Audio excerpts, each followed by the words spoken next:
ಬರೋಣಪ್ಪ. ನಾನು ಆಗ್ಲೇ ಹೇಳ್ದೆ, ಈಗಲೂ ಹೇಳ್ದೆ, ಮೇಕೆದಾಟು ಬಗ್ಗೆ ಮೆಗಾ ಡಿಬೇಟ್ ಮಾಡೋಣ ಅಂತ ಹೇಳಿ. ಸಮಾವೇಶ ಇನ್ ಕೇಸ್ ಸ್ವಾಭಿಮಾನಿ ಹೆಸರಲ್ಲೇ ಸಮಾವೇಶ ನಡೆದಿದ್ದಿದ್ರೆ ಸಿದ್ದರಾಮಯ್ಯನವರ ವರ್ಚಸ್ಸು ವೃದ್ಧಿ, ಒಕ್ಕಲಿಗರ ಕೋಟೆಯಲ್ಲಿ ನಿಂತು ಸಿದ್ದರಾಮಯ್ಯನವರ ಶಕ್ತಿ ಪ್ರದರ್ಶನ, ಈ ರೀತಿ ವಿಶ್ಲೇಷಣೆ ಆಗ್ತಿತ್ತು. ಬಟ್ ನಾಳೆ ಹಿಂಗಾಗ್ಲಿಕ್ಕೆ ಸಾಧ್ಯ ಉಂಟಾ? ಈ ಸರ್ಕಾರ ನಡೆಸೋರಿಗೆ ಸಮಾವೇಶದ ಅಗತ್ಯ ಯಾಕಿದೆ ಅನ್ನೋದು ಒಂದು ಪ್ರಶ್ನೆ ಬರುತ್ತೆ. ಕೇಳಿ, ಯಾಕೆ ಮಾಡ್ತಾರೆ, ಯಾಕೆ ಮಾಡಬೇಕು ಅಂತ. ಇದು ಇದು ಅಶೋಕ್ ಗೌಡ್ರೆ, ಇದು BJP-ಯಿಂದ ಕಲಿಯೋದು. ಯಾಕೆಂದರೆ ಒಂದು ಕೆಲಸ ಮಾಡಿದಾಗ ಅದನ್ನು ಮಾರ್ಕೆಟ್ ಮಾಡಿ ಕಾಯಿನ್ ಮಾಡ್ಕೊಳ್ಳೋಂಥ ಜಾಣತನ ಮತ್ತು ಮಾರ್ಕೆಟಿಂಗು ಸ್ಟ್ರಾಟಜಿ BJP ಅವರು ಮಾಡ್ತಾರೆ. ಆದರೆ ಕಾಂಗ್ರೆಸ್ಗೆ ಅದು ಬರಲ್ಲ. ಇವ್ರು ಕಲ್ತಿದ್ದು ಪಾಠ ಎಲ್ಲಿ ಅಂದರೆ, ಇಷ್ಟು ದೊಡ್ಡ ಕಾರ್ಯಕ್ರಮಗಳ ಕೊಟ್ಟೂ ಕೂಡ ಲೋಕಸಭಾ ಚುನಾವಣೆಯಲ್ಲಿ ಜನರನ್ನ ಅದನ್ನು ಕನ್ವಿನ್ಸ್ ಮಾಡುವಲ್ಲಿ, ತಲುಪಿಸುವಲ್ಲಿ ವಿಫಲರಾದರೂ ಇವೆಂಟ್ ಮ್ಯಾನೇಜ್ ಮಾಡೋದ್ರಲ್ಲಿ ಬರೋದಿಲ್ಲ. ಈಗ ಇವರಿಗೆ ಜ್ಞಾನೋದಯ ಆಗಿದೆ, ಅದಕ್ಕಾಗಿ ಈಗ ಟೇಕ್ ಓವರ್ ಮಾಡಿದ್ದಾರೆ. ಆದರೆ ಮೂಲತಃ ಆ ಯೋಚನೆಯೂ ಬರಲಿಲ್ಲ ಕಾಂಗ್ರೆಸ್ಗೆ. ನಿಜವಾಗ್ಲೂ ನಡೆದಿದ್ದು ಸಮಾವೇಶದ ಹಿನ್ನೆಲೆ ಏನು ಅಂದರೆ, ಸಿದ್ದರಾಮಯ್ಯ ಅವರು ರಾಜ್ಯದಲ್ಲಿ ಆಡಳಿತ ನಡೆಸ್ತಾ ಇದ್ದಾರೆ. ಸಿದ್ದರಾಮಯ್ಯ ಅವರ ಜೊತೆಗೆ ಕರ್ನಾಟಕದಲ್ಲಿ ಒಂದು ದೊಡ್ಡ ಪಡೆ ಅಂದರೆ ಹೈಂದವ ವರ್ಗ ಭಾಳ ಸ್ಟ್ರಾಂಗ್ ಆಗಿ ನಿಂತಿದೆ. ಅದು ಕಾಂಗ್ರೆಸ್ಗೆ ಅನುಕೂಲ ಆಗ್ತಿದೆ. ಸಿದ್ದರಾಮಯ್ಯ ಅವರು ಅವನ ಆ ಯೋಚನೆಗಳು ಅಥವಾ ಆ ಥರ ಅವ್ರಿಗೆ ಬೆನ್ನೆಲುಬಾಗಿ ನಿಂತಿರೋದು ಸಹಜವಾಗಿ ಕಾಂಗ್ರೆಸ್ಗೆ ಲಾಭ ಆಗ್ತಿದೆ. ಅಲ್ಲಿರುವಂಥ ವರ್ಗ ಬಹುತೇಕ ಕಾಂಗ್ರೆಸ್ಸೇ ಅಲ್ಲ, ಅದು ನ್ಯೂಟ್ರಲ್ ವರ್ಗ ಇದೆ. ಹಾಗಿರುವಾಗ ಇಷ್ಟೆಲ್ಲ ಸರ್ಕಾರ 1.5 ವರ್ಷದಲ್ಲಿ ಸಿದ್ದರಾಮಯ್ಯ ಅವ್ರ ಮೇಲೆ ಬಂದಂಥ ಆರೋಪಗಳು, ಆಮೇಲೆ ಆಪಾದನೆಗಳು ಬಂದಾಗ ಕಾಂಗ್ರೆಸ್ ಅದನ್ನು ಸರಿಯಾಗಿ ಸಮರ್ಥಿಸ್ಕೊಂಡಿಲ್ಲ ಅನ್ನೋದು ಆ ವರ್ಗಕ್ಕಿರುವಂಥ ಅಸಮಾಧಾನ. ಹಾಗಾಗಿ ಆ ವರ್ಗ ನಮ್ಮ ಶಕ್ತಿಯನ್ನು ತೋರಿಸಿದ್ರೆ ವಿರೋಧ ಪಕ್ಷಕ್ಕೂ ಆಯಿತು, ಆಡಳಿತ ಪಕ್ಷಕ್ಕೂ ಆಯಿತು ಅನ್ನೋದು ಈ ಸಮಾವೇಶದ ಮೂಲ. ನನಗೆ ಇರೋ ಮಾಹಿತಿ ಪ್ರಕಾರ ಈ ಒಂದು ಸಮಾವೇಶ ನಡೆದಿದ್ರೆ ಸಹಜವಾಗಿ ಯಶಸ್ವಿ ಆಗ್ತಿತ್ತು. ಹೇಗೆ ಸಿದ್ದರಾಮೋತ್ಸವ ಅಂತ ಮಾಡಿದಾಗ ಅದು ಯಶಸ್ವಿ ಆಯಿತು, ಅದಕ್ಕೆ ಏನೇ ಟೀಕೆ ಟಿಪ್ಪಣಿಗೆ ಬರಲಿ, ಅದು ಕಾಂಗ್ರೆಸ್ಗೆ ದೊಡ್ಡ ಅನುಕೂಲವನ್ನು ಕೊಟ್ಟು. ನೋಡಿ, ಕರ್ನಾಟಕದಲ್ಲಿ ನೀವು ಏನೇ ಆರೋಪಗಳು ಬರಲಿ, ಈಗ ಯಾರು ನಮ್ಮ ದೇವೇಗೌಡರು ಹಿರಿಯರಿದ್ದಾರೆ, ಅವ್ರಿಗಿರುವಂಥ ಅನುಭವ, ಅವರು ಈಗ ಅಷ್ಟೊಂದು ಸಕ್ರಿಯವಾಗಿ ಇಲ್ಲ ಇದ್ದರೂ ಅವರು ಪಾಪ ವಯಸ್ಸಾಯಿತು. ಅದು ಬಿಟ್ಟರೆ BJP-ಯಲ್ಲಿ ಯಡಿಯೂರಪ್ಪ, ಕಾಂಗ್ರೆಸ್ಸಲ್ಲಿ ಸಿದ್ದರಾಮಯ್ಯ ಅವರು ಮಾಸ್ ಲೀಡರ್ಗಳು. ಅವ್ರಿಗೆ ಆದಂಥ ಮಾಸ್ ಫಾಲೋಅಪ್ ಇದೆ. ಪಕ್ಷ ಬಿಟ್ಟು ಈಗಲೂ ಯಡಿಯೂರಪ್ಪನವ್ರಿಗೆ ಅವ್ರದ್ದೇ ಆದಂಥ ಒಂದು ಮಾಸ್ ಫಾಲೋಅಪ್ ಇದೆಯಾ ಇಲ್ವೇ ಹೇಳಿ? ಅವರು ಅಲ್ಲದಿದ್ದರೆ ವಿಜಯೇಂದ್ರ ಏನು ಶೂನ್ಯ. ಆದರೆ ಅವರ ಭೀತಿಯಲ್ಲೇ BJP ಅವ್ರನ್ನ ಕೂರಿಸಿರೋದು. ಹಾಗೆ ಕಾಂಗ್ರೆಸ್ಸಲ್ಲಿ ಒಂದು ಭೀತಿ ಇದೆ, ಸಿದ್ದರಾಮಯ್ಯ ಅವರಿಗೆ ಒಂದು ಮಾಸ್ ಫಾಲೋಅಪ್ ಇದೆ.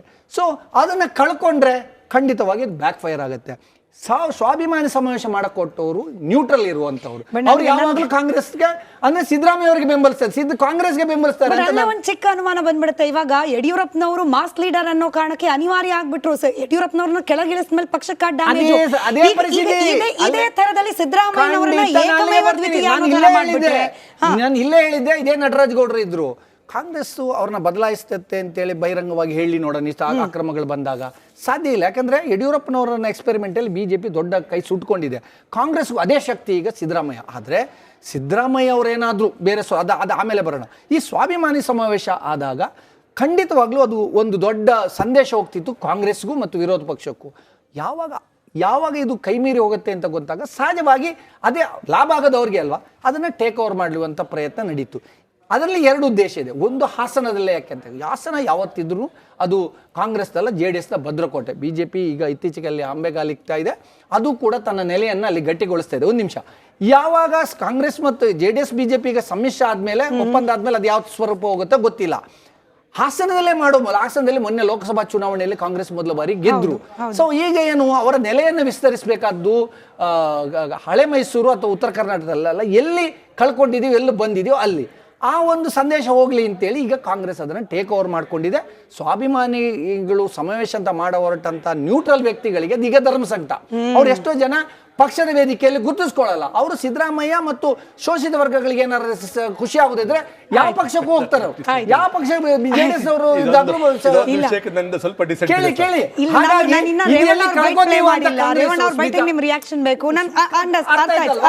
ಅದಕ್ಕಾಗಿ ಇದನ್ನ ಟೇಕ್ ಓವರ್ ಮಾಡ್ಕೊಂಡು ಇನ್ನೊಂದು ಇಂಪಾರ್ಟೆಂಟ್ ಇದೇ ಸಮಾವೇಶಕ್ಕೆ ಕೋಲ್ ರಿಲೇಟ್ ಆಗೋ ರೀತಿಯಲ್ಲಿ ಆದ ಒಂದು ಘಟನೆ. ಆ 2ನೇ ಬ್ರೇಕಿಂಗ್ ಒಂದನ್ನು ಪ್ಲೇ ಮಾಡ್ಕೊಳ್ಳಿ, ಆಯಾಮದಲ್ಲೂ ಕೂಡ ಚರ್ಚೆ ಆಗೋಗ್ಲಿ ಅಂತ ಹೇಳಿ. ಸಮಾವೇಶಕ್ಕೆ ಮುನ್ನ ಇದು ನಾನು ಆಗ್ಲೇ ಹೇಳ್ದಂಗೆ, ಈ ಸ್ವಾಭಿಮಾನಿ ಸಮಾವೇಶ ಅನ್ನೋದು ಮಾಡಬೇಕು ಅಂತ ಬಂದಿದ್ದೆ, ಮೂಢ ಹಗರಣದಲ್ಲಿ ಕಳಂಕ ಬಂದ್ಬಿಡ್ತು ಸಿದ್ದರಾಮಯ್ಯನವ್ರಿಗೆ ಅಂತ ಹೇಳಿ. ಆ ಕಳಂಕ ಮುಕ್ತರನ್ನಾಗಿ ಮಾಡಬೇಕು ಅಂತ ಹೇಳಿ ಸ್ವಾಭಿಮಾನಿ ಸಮಾವೇಶ ಮಾಡಬೇಕು ಅಂತಿರುವಾಗಲೇ ED-ಯಿಂದ ಶಾಕ್. ತನಿಖೆಯಲ್ಲಿ ಅಕ್ರಮ ಆಗಿರೋದ್ರ ಬಗ್ಗೆ ಲೆಕ್ಕ ಕೊಟ್ಟು ಪತ್ರವನ್ನು ಬರೆದು ಬಿಟ್ಟಿದ್ದಾರೆ ED ಅಧಿಕಾರಿಗಳು. ಪ್ರಭಾವ ಬಳಕೆ ಆಗಿರೋದ್ರ ಬಗ್ಗೆ ಸಾಕ್ಷ್ಯ ಇದೆ ಅಂತ ಉಲ್ಲೇಖ ಮಾಡಿದ್ದಾರೆ. ಇದೆಲ್ಲವೂ ಕೂಡ ಸ್ವಾಭಿಮಾನ ಪ್ರದರ್ಶನದ ವೇಳೆಯೇ ಗರ್ವಭಂಗ ಆಗುವ ಸೂಚನೆಯನ್ನ ಈ ಟಾಪಿಕ್ ದೇವರಾಜ್ ಸರಿಂದ ಪ್ರಾರಂಭ ಮಾಡಿ ಇತರರಿಗೆ ನಾನು ಶಿಫ್ಟ್ ಮಾಡ್ತೀನಿ. ದೇವರಾಜ್ ಸರ್, ಈಗ ಏನಾಗಿದೆ, ಮೂಢ ಹಗರಣದ ಬಗ್ಗೆ ಇವತ್ತಿನ ದಿವಸ ಶ್ವೇತಾ ಬದ್ರಿನ್ ಸದವರು ಏನೇ ಯಾವುದೇ ರೀತಿ ಬದ್ರುದ್ದೀನ್ ಅವರು ಅದನ್ನು ಡಿಫೆಂಡ್ ಮಾಡ್ಕೊಳಕ್ ಹೋದ್ರು ಮೂಢ ಹಗರಣವನ್ನು ಡಿಫೆಂಡ್ ಮಾಡ್ಕೊಳ್ಳಿಕ್ ಸಾಧ್ಯ ಇಲ್ಲ. ಬದ್ರು ಸರ್ ಯಾಕೆ ಡಿಫೆಂಡ್ ಮಾಡ್ಕೊಳ್ತಾರೆ? ಅಲ್ಲಲ್ಲ, ಯಾಕೆ ಹೇಳ್ತಿದ್ದೀನಿ ಅಂತಂದ್ರೆ, ಈಗ ಮಾನ್ಯ ಸಿದ್ದರಾಮಯ್ಯ ಅವರಿಗೆ ಒಂದು ಚಿನ್ನದಂತ ಅವಕಾಶ ಸಿಕ್ಕಿತ್ತು ಆನ್ ದಿ ಫ್ಲೋರ್. ಅವತ್ತಿನ ದಿವಸ ಅವ್ರು ಡಿಫೆಂಡ್ ಮಾಡ್ಕೋಬೋದಾಗಿತ್ತು. ಯಾಕೆ ಡಿಫೆಂಡ್ ಮಾಡ್ಕೊಳ್ಳಿಲ್ಲ ಅಂತಂದ್ರೆ, ಮಾಡ್ಕೊಳ್ಳೋಕೆ ಹೋಗಿದ್ರೆ ಅಲ್ಲೇ ಸಿಕ್ಬಿಡ್ತಾ ಇದ್ರು, ಇಲ್ಲಿವರೆಗೂ ಡಾಡ್ಜ್ ಮಾಡಕ್ ಆಗ್ತಿರ್ಲಿಲ್ಲ. ಈಗೇನಾಗಿದೆ, ಮೂಢ ಹಗರಣ ಇರ್ಬೋದು, ವಾಲ್ಮೀಕಿ ಇರ್ಬೋದು, ಎಕ್ಸೈಸ್ ಇರ್ಬೋದು, ನಾನಾ ಥರದ ಹಗರಣಗಳು ಮತ್ತೆ ಅವ್ಯವಹಾರಗಳು ಮತ್ತೆ ಈ ಸರ್ಕಾರದಲ್ಲಿ ನಡೀತಿರ್ತಕ್ಕಂಥ ಭ್ರಷ್ಟಾಚಾರಗಳು ಇವೆಲ್ಲ ವ್ಯಾಪಕವಾಗಿ ರಾಜ್ಯದ ಜನಕ್ಕೆ ತರೋ ನಿಟ್ಟಲ್ಲಿ ನಾವು ಎರಡೂ ಪಕ್ಷಗಳು ಯಶಸ್ವಿಯಾಗಿದ್ದೀವಿ. ಅದು ಬೇರೆ ವಿಷಯ, ಒಂದು ಕಡೆ ಇಟ್ಕೊಳ್ಳೋಣ. ಈಗ ಇವ್ರಿಗೆ ಅನಿವಾರ್ಯತೆ ಏನು ಬಂದಿದೆ, ಮಾನ್ಯ ಸಿದ್ದರಾಮಯ್ಯವರು 2.5 ವರ್ಷ ಆದ ನಂತರ ಅಧಿಕಾರವನ್ನು ಬಿಟ್ಕೊಡ್ಬೇಕಾದ್ರೆ ನನ್ನ ಮಾತು ನನ್ನ ತೀರ್ಮಾನಗಳು ಇಲ್ಲದೇನೆ ಯಾರೊಬ್ಬರು ನೀವು ಆಯ್ಕೆ ಮಾಡೋಗಿಲ್ಲ ಅಂತಕ್ಕಂಥದ್ದನ್ನು ಸಂದೇಶವನ್ನು ಹೈಕಮಾಂಡ್ ಕೊಡಬೇಕಾಗಿತ್ತು. ಅದನ್ನು ಈ ಸಮಾವೇಶದ ಮುಖಾಂತರ ಅವರ ಹಿಂಬಾಲಕರು ಪ್ರಾರಂಭ ಮಾಡಿದ್ರು. ಯಾಕೆಂದರೆ ಯಾಕೆ ಹಿಂಬಾಲಕರು ಅಂತ ಹೇಳ್ತೀನಿ ಅಂದರೆ, ಮಾನ್ಯ ಈಗ ಕಾಂಗ್ರೆಸ್ ಪಕ್ಷದ ಅಧ್ಯಕ್ಷರು ಕರೆದಂಥ ಮೀಟಿಂಗಿಗೆ ಅವ್ರು ಅಷ್ಟು ಜನ ಬರೋಲ್ಲ. ಅದರ ಉದ್ದೇಶ ಏನಲ್ಲಿಗೆ ಅಲ್ಲಿ ಸ್ಪಷ್ಟವಾಗಿ ಗೊತ್ತಾಗ್ತಿದೆ. ಮತ್ತು ಸಿದ್ದರಾಮಯ್ಯವರು ಯಾಕೆ ಹಾಸನವನ್ನೇ ಆಯ್ಕೆ ಮಾಡ್ಕೊತಾರೆ ಅಂದರೆ, ಬಹುದೊಡ್ಡ ಉದ್ದೇಶ ಹೈಕಮಾಂಡ್ಗೆ ಕನ್ವಿನ್ಸ್ ಮಾಡಲಿಕ್ಕೆ ಹಾಸನದಲ್ಲಿ ನಾನು ಉತ್ತರ ಕೊಡ್ತಿದ್ದೀನಿ ಅನ್ನೋದನ್ನು ಕನ್ವಿನ್ಸ್ ಮಾಡಲಿಕ್ಕೋಸ್ಕರ ಆ ಸ್ಥಳ ಆಯ್ಕೆ ಮಾಡ್ಕೊಂಡಿದ್ದು. ಸೊ ಹಾಗಾಗಿ ಸಿದ್ದರಾಮಯ್ಯವರ ಒಂದು ದುರಾಲೋಚನೆ ಇದೆಯಲ್ಲ, ದೂರದೃಷ್ಟಿ ಇದೆಯಲ್ಲ, ಅವೆರಡೂ ಸಹ ಅಲ್ಲಿ ಕೆಲಸ ಮಾಡಿ ಅದನ್ನು ಮಾಡಿದ್ದು. ಅದಕ್ಕೆ ವ್ಯತಿರಿಕ್ತವಾಗಿ ಆದಷ್ಟು ಭಾಳಷ್ಟು ನಂಗೆ ಆಶ್ಚರ್ಯ ಆಗಿದ್ದು ಮತ್ತು ಸಂತೋಷ ಆಗಿದ್ದು ಏನಪ್ಪ ಅಂತಂದರೆ, ಸನ್ಮಾನ್ಯ ಡಿ ಕೆ ಶಿವಕುಮಾರ್ ಅವರು ಭಾಳಷ್ಟು ಬೇಗ ಎಚ್ಚೆತ್ಕೊಂಡ್ರು. ಕಾಂಗ್ರೆಸ್ ಹೈಕಮಾಂಡ್ಗೆ ಯಾವ ಪತ್ರವನ್ನು ಕಳಿಸ್ಬೇಕಾಗಿತ್ತು ಕಳಿಸ್ಕೊಟ್ರು. ಹಾಗಾಗಿ ಇವತ್ತಿನ ದಿವಸ ಕಾಂಗ್ರೆಸ್ ಒಂದು ನೇತೃತ್ವದಲ್ಲಿ ಇನ್ನೊಂದು ಪತ್ರದ ಬಗ್ಗೆ ಪ್ರಶ್ನೆ ಕೇಳ್ತಾ ಇದೆ. ಇಡೀ ಲೋಕಾಯುಕ್ತಕ್ಕೆ ಬರೆದ ಪತ್ರದ ಬಗ್ಗೆ ಒಂದು ಚಿಕ್ಕ ಬ್ರೇಕ್ ಹೋಗಿ ಬರಬೇಕು.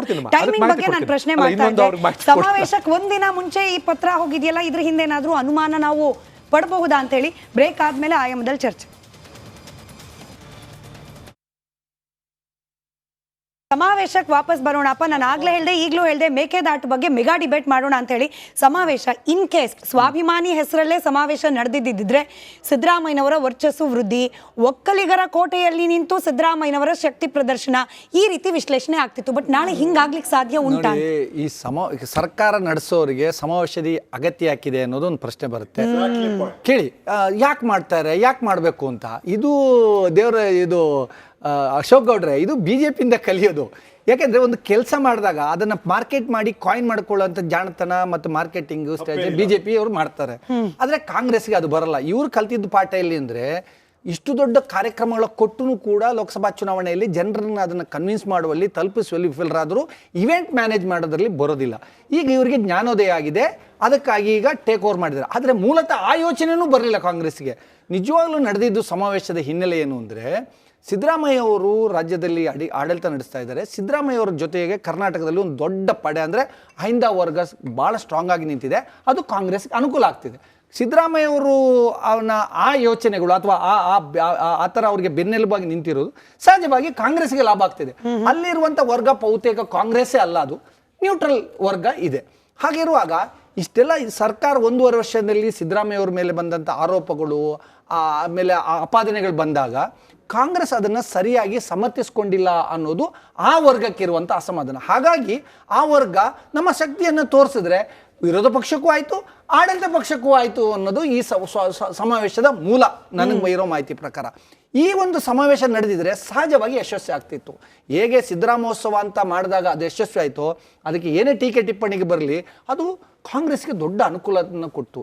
ನೋಡಿ, ಕರ್ನಾಟಕದಲ್ಲಿ ನೀವು ಏನೇ ಆರೋಪಗಳು ಬರಲಿ, ಈಗ ಯಾರು ನಮ್ಮ ದೇವೇಗೌಡರು ಹಿರಿಯರಿದ್ದಾರೆ, ಅವ್ರಿಗಿರುವಂಥ ಅನುಭವ, ಅವರು ಈಗ ಅಷ್ಟೊಂದು ಸಕ್ರಿಯವಾಗಿ ಇಲ್ಲ ಇದ್ದರೂ ಅವರು ಪಾಪ ವಯಸ್ಸಾಯಿತು. ಅದು ಬಿಟ್ಟರೆ BJPಯಲ್ಲಿ ಯಡಿಯೂರಪ್ಪ, ಕಾಂಗ್ರೆಸ್ಸಲ್ಲಿ ಸಿದ್ದರಾಮಯ್ಯ ಅವರು ಮಾಸ್ ಲೀಡರ್ಗಳು. ಅವ್ರಿಗೆ ಆದಂಥ ಮಾಸ್ ಫಾಲೋಅಪ್ ಇದೆ. ಪಕ್ಷ ಬಿಟ್ಟು ಈಗಲೂ ಯಡಿಯೂರಪ್ಪನವ್ರಿಗೆ ಅವ್ರದ್ದೇ ಆದಂಥ ಒಂದು ಮಾಸ್ ಫಾಲೋಅಪ್ ಇದೆಯಾ ಇಲ್ವ ಹೇಳಿ? ಅವರು ಅಲ್ಲದಿದ್ದರೆ ವಿಜಯೇಂದ್ರ ಏನು ಶೂನ್ಯ. ಆದರೆ ಅವರ ಭೀತಿಯಲ್ಲೇ BJP ಅವ್ರನ್ನ ಕೂರಿಸಿರೋದು. ಹಾಗೆ ಕಾಂಗ್ರೆಸ್ಸಲ್ಲಿ ಒಂದು ಭೀತಿ ಇದೆ, ಸಿದ್ದರಾಮಯ್ಯ ಅವರಿಗೆ ಒಂದು ಮಾಸ್ ಫಾಲೋಅಪ್ ಇದೆ. ಸೊ ಅದನ್ನು ಕಳ್ಕೊಂಡ್ರೆ ಖಂಡಿತವಾಗಿ ಬ್ಯಾಕ್ ಫೈರ್ ಆಗುತ್ತೆ. ಸ್ವಾಭಿಮಾನಿ ಸಮಾವೇಶ ಮಾಡಕೊಟ್ಟವರು ನ್ಯೂಟ್ರಲ್ ಇರುವಂತವ್ರು. ಅವ್ರು ಯಾವಾಗಲೂ ಕಾಂಗ್ರೆಸ್ಗೆ ಅಂದ್ರೆ ಸಿದ್ದರಾಮಯ್ಯ ಅವರಿಗೆ ಬೆಂಬಲಿಸ್ತಾರೆ, ಕಾಂಗ್ರೆಸ್ಗೆ ಬೆಂಬಲಿಸ್ತಾರೆ. ಒಂದು ಚಿಕ್ಕ ಅನುಮಾನ ಬಂದ್ಬಿಡುತ್ತೆ ಇವಾಗ.